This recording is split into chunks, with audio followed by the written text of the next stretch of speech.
বাস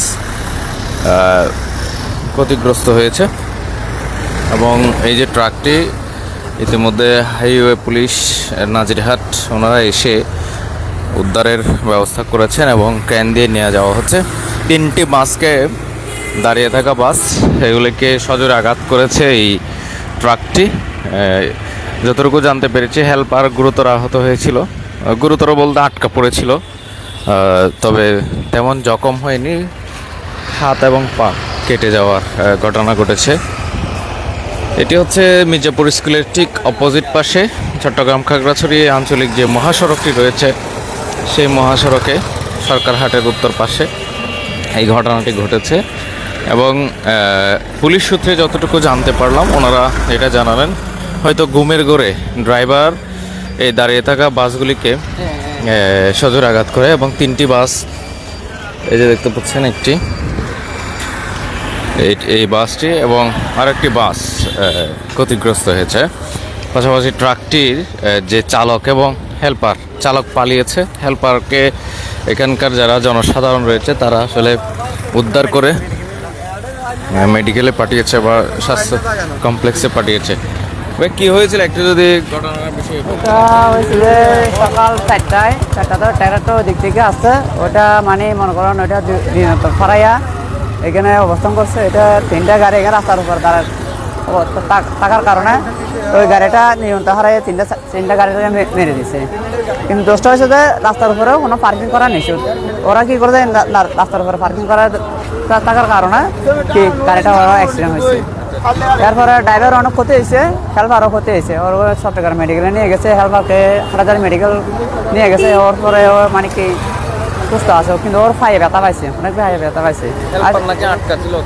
খাল যারা ওরা আটকাইছে, ওখান থেকে গাড়ির থেকে টেনে বের করছে। টেনে বের করার পর ও এখন মোটামুটি একটু সুস্থ আছে, কিন্তু ওর দ্রুত ট্যাঙ্গের অবস্থা অনেক খারাপ। কিন্তু ড্রাইভারটাও চলে গেছে। এটা তো অনেক দুর্ঘটনা আমাদের জন্য সবার জন্য। এটা রাস্তার উপরে গাড়ি দাঁড়িয়ে দেখানো সবার জন্য দুর্ঘটনা এটা। তো এগুলা কিন্তু ভালো না, আপনারা সচেতন দেখবে। আর এই রাস্তাটা অনেক অ্যাক্সিডেন্ট হইতেছে, প্রতিদিন অ্যাক্সিডেন্ট হইতেছে। এটা প্রতিদিন এটা সরকারের কোনো একটা উদ্যোগ নিতে পারে বলছে। এটা তো নিতে আজকে অনেক দিন উদ্যোগ নিতেছে, কোনো কাজটা হইতেছে না। কিন্তু এখানে একটা স্কুল আছে, স্কুলে এখানে একটা ব্যারিকেড দিবার দেওয়ার জন্য, কিন্তু স্পিড ব্রেক এখানে দেয় নাই। এখানে এমন অনেক স্কুল আছে, এখানে গুঁড়ো ছেলে মেয়েরা ওরা এখানে স্কুল রাস্তা পাড়াতে গেলে একজন দাঁড়া দেখতে হয়, একটা গিয়ে করতে হয়। যেটা বলছেন আসলে গাড়ি রাস্তায় কেমন গাড়ি রাখবে, গাড়ির এখন রাস্তার যুক্তি নেই।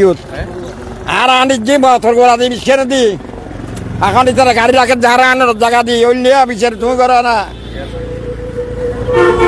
আর এখন আর হুয়া করছি স্বাস্থ্য লাগছে আর আজ মেডিকেল, আজ ক্লিনিং ইঞ্জিনিয়ার মোটর সাইকেলে মার দিয়েছে, চালু গাড়ি মার দিয়ে আজ 8 লক্ষ দিয়ে জনের পরে আর বাসে না বাসে সন্দেহ। দর্শক যেটা বলছিলেন গাড়ি দাঁড় করানো রাস্তার উপরে, এটা কোনোভাবে যুক্তিযুক্ত নয় এবং যে কোনো সময় বড় দুর্ঘটনা ঘটতে পারে এবং আজকে যেটি ঘটেছে এটিও বড়সড় দুর্ঘটনা। 3টি বাস ইতিমধ্যে ক্ষতিগ্রস্ত হয়েছে দেখতে পাচ্ছেন। সরকারহাট বাজার অত্যন্ত গুরুত্বপূর্ণ জায়গা, এখানে শিক্ষা প্রতিষ্ঠান রয়েছে। এই হচ্ছে মির্জাপুর স্কুল সহ গুরুত্বপূর্ণ স্থান থাকার পরেও এখানে আসলে বাসগুলি রাখা হয় এবং বাসের যারা মালিক কিংবা যারা ড্রাইভার রয়েছে তারা এই বাসগুলি এখানে রাখেন রাত্রিবেলা। এবং এখানে অনেক সময় আপনারা দেখছেন বিভিন্ন সময় যে গাড়িগুলো দাঁড়িয়ে থাকে, এই গাড়িগুলির কারণে এখানে প্রতিনিয়ত দুর্ঘটনা হচ্ছে, এমনিও দুর্ঘটনা হচ্ছে, পাশাপাশি এই ধরনের গাড়ি দাঁড় করিয়ে রেখে তারা দেদারসে ঘুমান, যার কারণে এখানে যারা পথচারী রয়েছে তাদের অভিযোগ হচ্ছে এই গাড়িগুলিকে পাস করে যাওয়া তাদের জন্য খুবই কষ্টকর এবং অত্যন্ত ঝুঁকিপূর্ণ। তারপরেও তারা এখানে গাড়ি দাঁড় করান এবং বিশেষ করে রাতে যে গাড়িগুলি দাঁড়িয়ে থাকে এগুলিতে কোনো ধরনের লাইট থাকে না। আপনারা যারা গভীর রাতে গাড়ি চালান নিশ্চয়ই খেয়াল করেছেন, এগুলোতে কোনো ধরনের লাইট থাকে না, যার কারণে এখানে আসলে বড়সড় দুর্ঘটনা হয় এবং অনেক সময় ড্রাইভার না দেখলে এখানে কিন্তু দুর্ঘটনার সম্মুখীন হয়ে যায়। এই হচ্ছে বিষয়। সরকারহাটের উত্তর পাশে মির্জাপুর স্কুলের ঠিক অপোজিটে এই ঘটনাটি ঘটেছে। একটি ট্রাক, যতটুকু জানতে পেরেছি, এটি সিমেন্টবাহী ট্রাক ছিল। ট্রাকটি 3টি দাঁড়িয়ে থাকা বাসকে মেরে দিয়েছে এবং চালক, বিশেষ করে হেল্পার, তিনি কিন্তু গুরুতর আহত হয়েছেন। তাকে ইতিমধ্যে চিকিৎসার জন্য পাঠানো হয়েছে। আজকে ভোর 4:30টার দিকে এই ধরনের ঘটনাটি ঘটেছে। সকলে ভালো থাকবেন, সুস্থ থাকবেন। বিশেষ করে এই চট্টগ্রাম খাগড়াছড়ি আঞ্চলিক